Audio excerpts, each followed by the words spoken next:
32회 기출시험이 되겠습니다. 41번 상대방 있는 단독행위 해당하지 않는 것. 결국은 상대방 없는 단독행위를 찾아내라는 뜻이죠. 10년에 3번 정도 나왔습니다. 있는 단독행위는 도달, 없는 것은 도달 여부 관계없이 효력이 발생한다. 이때 여러분들은 상대방 없는 단독행위 기준을 잡으시면 됩니다. 유언, 유증, 재단법인 설립행위, 소유권 포기. 그래서 유재석이 보내온 소포로 기준을 잡으신다면 5번 재단법인 설립행위가 정답이 됩니다. 1번 질문 포기는 도달해야 효력이 발생하고 무권대리 주인도 역시 도달. 상계 의사표시, 상계는 이런 뜻이에요. 갑의 을한테 1000만 원 채권이 있고 을은 갑한테 500만 원 채권이 있을 때 을이 갑한테서 500만 원만큼 퉁치자. 이 퉁치라는 말이 결국은 상계하자는 뜻이죠. 역시 도달해야 효력이 발생하고 취득시효 이익 포기는 갑토지에 대해서 을이 소유사 평원 공연 20년 전에서 취득시효가 완성됐습니다. 그러면 등기에서 소유권 취득할 수 있음에도 불구하고 을이 갑에 대해서 내가 취득시효 이익을 포기하겠다. 역시 도달해야 효력이 발생합니다. 재단법인 설립행위는 갑이 장학재단 만들기 위해서 부동산 출연해서 정관 작성하면 이게 바로 재단법인 설립행위. 이와 같은 경우는 누구에게 도달 여부 관계없이 효력이 발생합니다. 논리적 설명으로 답을 찾기보다는 10년에 3회 정도 나오는 거니까 유재석이 보낸 소포 이걸로 정답 찾아내는 것이 가장 효과적인 시험 준비가 아닐까요? 다음 문제. 갑은 을에게 대리권을 수여하였다. 이후 을은 병을 복대리로 선임했고 병을 갑을 대리해서 엑스터즈를 매도했다. 대리 삼명관계와 복대리. 삼명관계는 매년 나오는 문제이기 때문에 10년 10회 나왔습니다. 반드시 준비해 둘 것. 하나씩 보도록 하겠습니다. 병, 복대리인이죠. 갑의 대리인과 동시에 을의 대리인이다. 여기서 복대리는 본인을 대리하는 것이지 대리인을 대리하는 것은 아니죠. 그래서 기억하십니다. 병은 을의 대리인이 아니라는 것. 결국 자본을 기억한다. 대리인 자신의 이름으로 선임한 본인의 대리인이 복대리인. 복대리가 나올 때마다 자본을 기억하면서 답을 풀 것. 두 번째, 엑스토지 매매에 갖는 성질상 을에 의한 처리가 필요하지 않다면 특별한 사정이 없는 한 복대리 선임에 관해서 묵시적 승낙이 있는 것으로 보는 것이 타당하다. 네, 바로 정답이 되겠습니다. 세 번째, 을이 갑의 승낙 얻어서 복대리 병을 선임했다면 을은 이미 대리인이죠. 그 선임 감독에 관해서 과실 책임이 없다가 아니고 있다.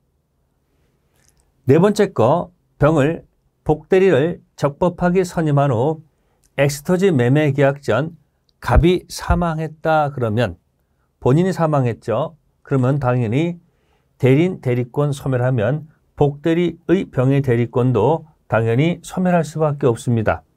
따라서 소멸하지 않는다 틀린 질문이고 5번 만일 대리권 소멸된 을 그러면 대리권이 없습니다. 그런 상태에서 복대리를 선임하였다. 자, 이 경우에 민법 129조. 129조가 뭘까요? 바로 대리권 소멸 후 표현대리입니다. 표현대리에 관한 법리가 적용될 여지가 없다? 있습니다. 복대리도 대리이기 때문에 표현대리가 적용된다는 이야기입니다.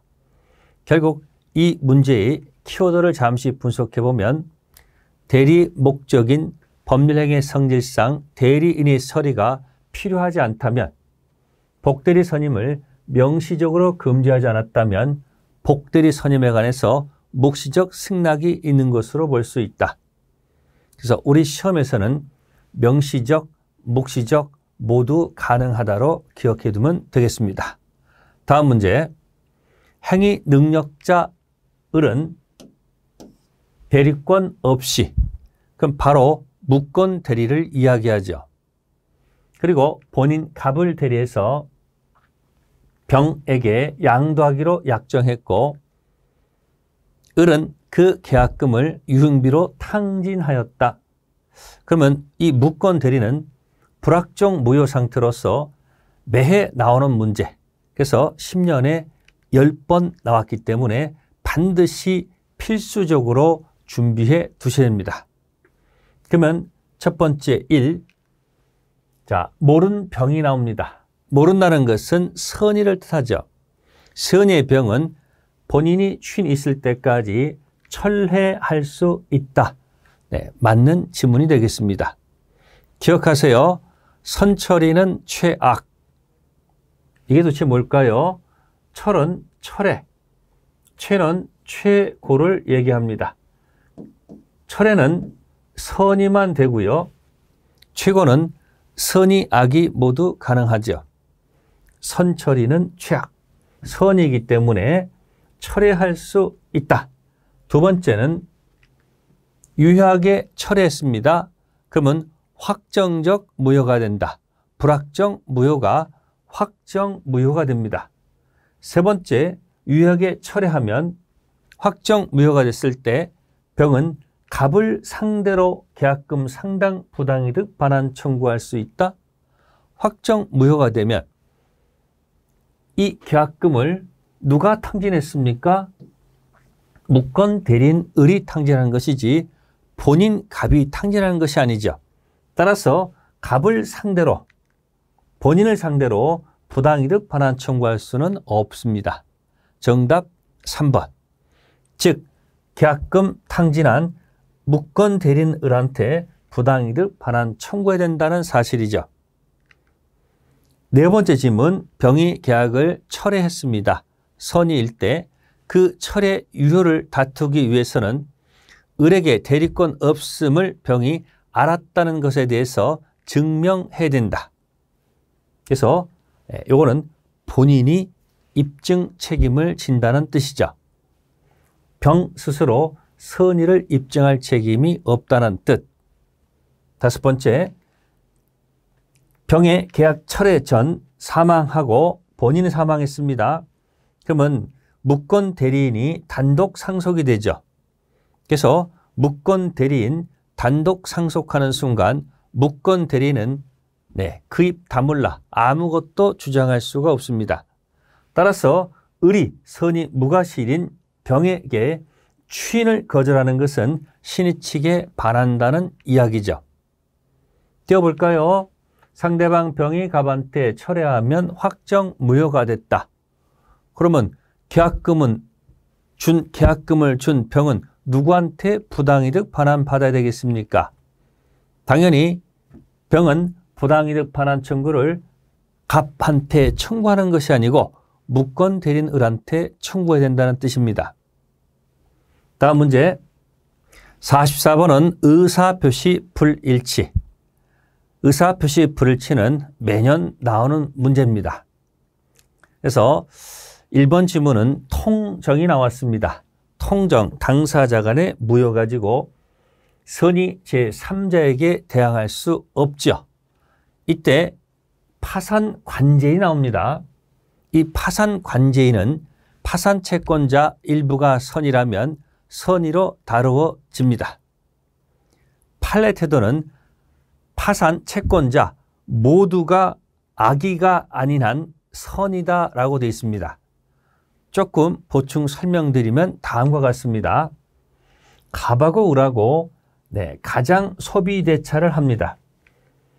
가장 채권을 갖고 있고 가장 채무를 갖고 있는데 이 가장 채권 을이 만약에 파산을 한다면 이 파산했을 때 을의 또 다른 채권자 A, B, C가 있다는 얘기죠. 이 경우에 파산하게 되면 파산 관제인이 나타나죠. 파산 재산을 관리할 수 있는 관제인이 나타납니다. 이 경우에 파산 채권자 A, B, C 모두가 악의가 아니라면 파산 관제인은 선의로 다루어진다는 얘기죠. 결국은 일부가 선의, 일부가 악이 섞여 있다 하더라도 선의로 다루어진다는 뜻이죠. 두 번째, 비진의 표시죠. 상대방이 알았거나 알 수 있었다면 취소가 아니고 무효. 비진의 표시는 원칙은 유효고요. 상대방이 알았거나 알 수 있었다면 알았거나 알 수 있었다면 무효이죠. 취소 아닙니다. 세 번째, 비진의 표시는 상대방과 통정이 없었다는 점에서 착오와 구별되는 것이 아니고 통정 허위 표시와 구별하죠. 허위 표시를 짜고 했느냐, 비진의 표시는 혼자 했다는 뜻. 네 번째 질문, 통정 허위 표시의 무효에 대항하려는 제3자는 스스로 선의라는 것을 입증할 책임이 없습니다. 그 이유는 선의는 추정되기 때문에 그렇습니다. 다섯 번째, 매수인 을의 체불을 이유로 매도인 갑이 만약에 해제했다. 이 해제했다면 채무 불량은 해제가 됩니다. 그러면 원상회복, 손해배상을 요구한다는 얘기죠. 그 불이익을 면하기 위해서 착오가 있었다 한다면 취소할 수 있다는 것이 판례의 태도입니다. 따라서 취소권은 소멸하지 않는다. 한번 참고해 드릴게요. 해제 후 취소할 수 있고요. 하자담보 책임 성립해도 취소할 수 있다는 것이 판례의 태도죠. 이걸 이렇게 기억하시면 돼요. 해제하자마자 취소할 수 있다. 띄웁니다. 해제하자마자 취소할 수 있다로 기억해 두면 두 가지 판례를 한꺼번에 잡아낼 수 있다. 띄워볼까요? 파산 관제인이 나왔을 때 파산 채권자 모두가 아닌 이상 파산 관제인은 선의로 다루어진다는 사실. 다음 문제, 효력 규정이 아닌 것. 결국은 단속 규정을 찾아내라는 이야기입니다. 다시 단속은 처벌하더라도 사법상 계약은 유효, 효력 규정은 처벌하면서 효력도 무효. 10년에 한 번 정도 나옵니다. 효력 규정 아닌 것. 첫 번째, 중간 생략 등기를 금지하는 규정은 처벌을 하더라도 계약은 유효하기 때문에 단속 규정. 개공께서 중개 의뢰인과 직거래한다. 이 거래 자체는 유효로 봅니다. 이것도 단속 규정. 그런데 개공께서 수수료, 법정 수수료만 받아야 되는데 초과해서 금품 받는다. 이거는 효력 규정으로 다룹니다. 물론 수수료는 유효한 겁니다. 초과한 부분만 무효일 뿐이지 조심하셔야 합니다. 수수료 자체는 유효해요. 초과한 것만 무효라는 것. 정답은 4번. 다음 문제 46번 부동산 이중매매. 10년에 4번 정도 나왔네요. 이 이중매매는 총칙과 플러스 계약법 두 가지가 융합해서 나오는 문제입니다. 정리를 잘 해두시면 시험 보는데 굉장히 유리합니다. 도망가지 마시고 내 것으로 만드십시오. 이 이중매매가 나오면 가장 키워드는 적극 가담입니다. 적극 가담 아니면 유효, 적극 가담일 때 무효라는 거죠. 적극 가담 무효가 된다는 것은 병이 소유권 취득할 수 없다는 뜻이죠. 이걸 전제로 해서 한번 풀어보겠습니다. 반사회적 법률행위에 해당하는 제2매매계약의 기초에서 그러면 무효란 얘기입니다. 제2매수로부터 부동산 매수해서 등기한 선의의 제3자 제2매매계약의 유효를 주장할 수 있다고 되어 있네요. 판례 태도는 없다입니다. 바로 정답은 1번. 그럼 이걸 조금 보충해 드릴게요. 한번 잘 들어보세요. 자, 전체를 설명할게요.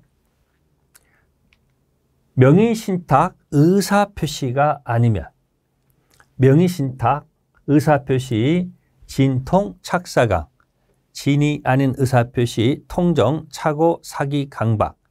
명의신탁 의사표시가 아니면 선의 제3자에게 대항할 수 있다로 기억해 둔다. 여기 굉장히 중요한 겁니다. 전체를 얘기하는 거예요. 명의신탁 의사표시 아니면 선의 제3자에게 대항할 수 있다.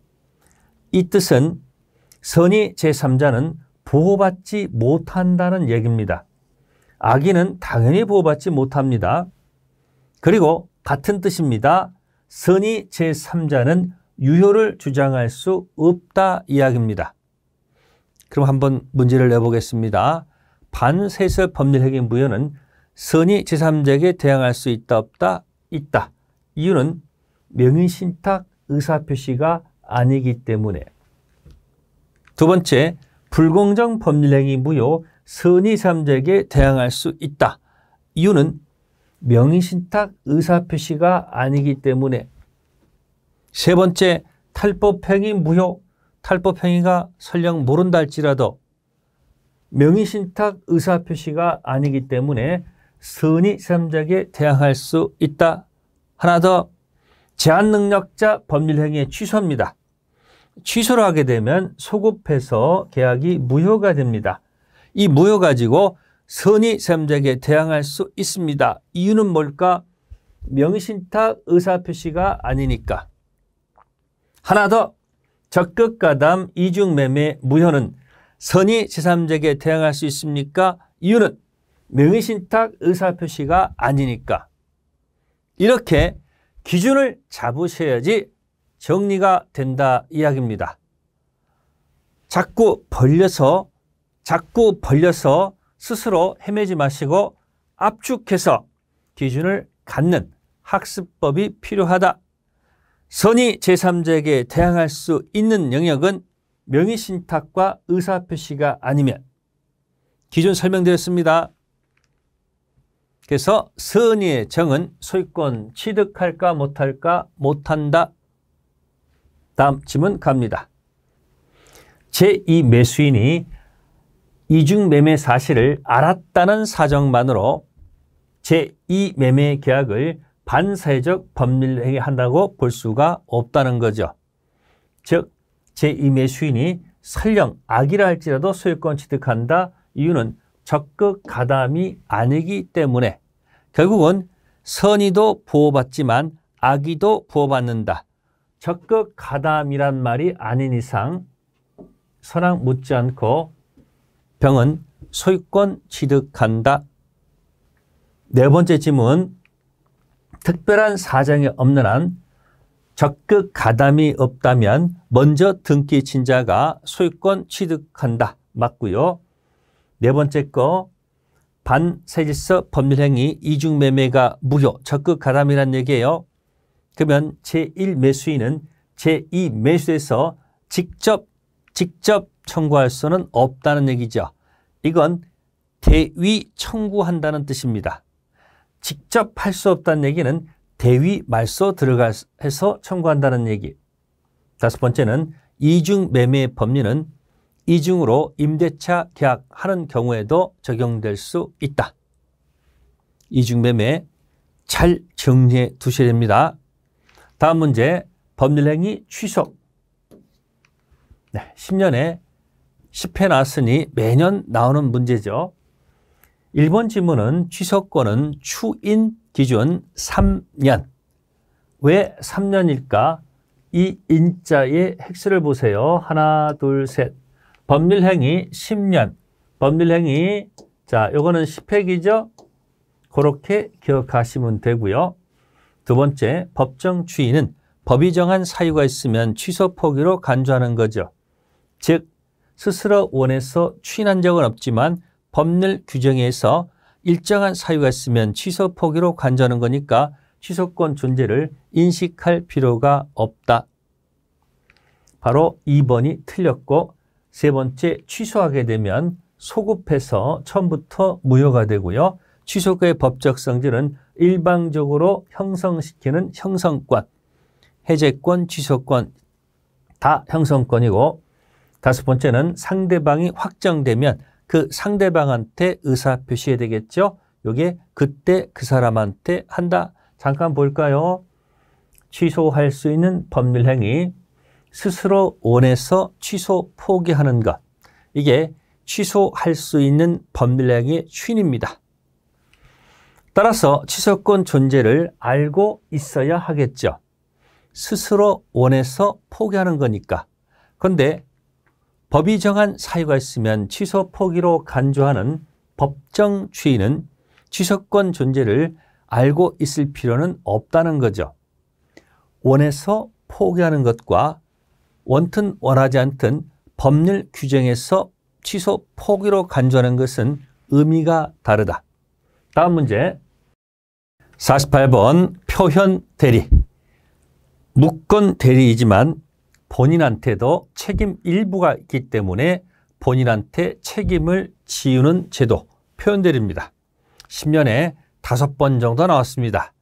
준비해 두셔야 합니다. 1번 질문은 본인이 갑이라 합시다. 타인에게 대리권 수여하지 않았지만 수여하였다고 상대방 병에게 통보했다. 그런데 그 타인 누구죠? 을이 통보받은 상대방 이의자. 그러면 병이 아니란 얘기죠.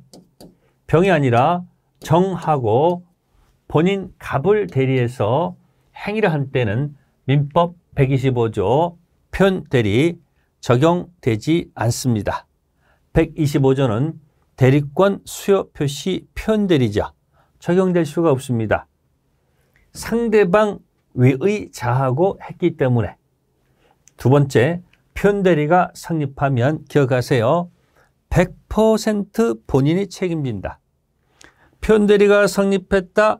100% 본인이 책임진다. 따라서 과시상계 법률을 유추 적용할 수는 없다 이야기고요. 세 번째, 129조 표현 대리, 대리권 소멸 후 표현 대리, 기본 대리권은 민법 126조 표현 대리, 권한을 넘은 표현 대리 성립될 수 있다는 거죠. 그래서 표현 대리권도 기본 대리 권한에 포함된다는 사실. 네 번째 것은 대리 행위가 강행법규에 위반해서 무효가 됐습니다. 그럼 이거는 확정 무효입니다. 그런데 표현 대리 법리가 만약에 적용된다면 유효로 바뀐다는 얘기죠. 절대 있을 수가 없습니다. 따라서 표현 대리 법리는 적용되지 않습니다. 정답. 다섯 번째, 유권 대리 주장 속에 표현 대리 주장이 포함되어 있는가? 그럼 우리가 대리권을 두 가지로 나눠볼게요. 유권 대리와 무권 대리로 나눴을 때 무권 대리는 협의의 무권 대리와 표현 대리로 나눠집니다. 그러면 이 유권 대리 주장 속에는 무권 대리에 속하는 표현 대리 주장이 포함되어 있다고 볼 수는 없는 거죠. 그래서 표현 대리 주장은 포함되어 있지 않다는 거죠. 한번 띄워볼까요? 무권 대리에 대해서 본인에게 책임 있는 경우 본인이 100% 책임지는 것이 표현 대리죠. 두 번째, 강행법규 위반해서 무효가 되면 확정 무효. 여기다 표현 대리는 다시 적용돼서는 안 된다는 사실. 다음 문제 49번 조건과 기한. 10년에 7번 정도 나왔습니다. 1번 지문은 법정 조건은 법이 정한 조건이죠. 조건이 아니에요. 즉 당사자가 임의로 정한 것이어야 조건이 되고요. 두 번째 지문은 선풍기 위반됐다고 되어 있습니다. 이게 바로 불법 조건. 불법 조건은 조건만 무효가 아니고 법률행위도 몽땅 무효. 세 번째, 조건이 성취가 되면 그때부터 효력이 발생 또는 소멸하는 것이지 성립한다는 것은 틀린 지문. 그래서 기억하셔야 합니다. 조건 성취 기한 도래는 성립이 아니고 효력에 관한 것. 네 번째 질문은 불능은 마이너스, 정지는 발정해서 발생함으로 플러스, 마이너스 플러스는 마이너스 무효. 다섯 번째, 과거 사실은 조건이 되지 못합니다. 즉 과거 사실은 아니고요. 장래 사실이 조건이 된다는 이야기죠. 그래서 정답은 3번이 되겠습니다. 띄워보겠습니다. 합격하면 아파트 준다. 자, 합격했습니다. 그럼 A점 당시는 증여계약은 성립했고요. 합격이라는 조건이 성취가 되면 그때부터 효력이 발생하는 거죠. 따라서 성립과 효력을 구별하는 것 꼭 기억해 두셔야 되고요. 50번 무효 이야기죠. 매년 나오는 문제입니다. 1번 지문은 무효인 법률행위 추인이죠. 당연히 그 무효 원인이 소멸한 후에 하여야 효력이 인정됩니다. 맞는 지문. 두 번째는 안 날로부터 3년이 지나면 이런 게 나왔죠. 요거는 취소와 연관이 있는 이야기죠. 그래서 앞에 지문은 무효인 법률행위가 아니고 취소할 수 있는 법률행위는 안 날로부터 3년이 지나면 취소할 수가 없다는 것. 그래서 추인 기준 3년, 법률행위 기준 10년 내 행사할 것. 세 번째는 일부 무효일 때. 이때 당사자 가정적 의사 고려되어야 합니다. 네 번째, 묵시적 방법 가능합니다. 다섯 번째, 강행법규 위반 무효인 법률행위를 추인한 때. 그러면 이거는 끝난 거지 다시 추인한다는 것은 있을 수가 없습니다. 강행법규 법률행위는 확정 무효 이런 것들은 추인 인정되지 않습니다. 타당성 반사에서 법률행위도 추인이 인정되지 않습니다. 띄워볼까요? 무효인 법률행위 추인은 그 무효 원인이 소멸한 후에 할 수 있습니다. 마치 취소할 수 있는 법률행위 추인도 역시 취소 원인이 소멸한 후에 할 수 있습니다. 같이 세트로 기억하시면 되겠습니다. 50번까지가 총칙 이야기입니다.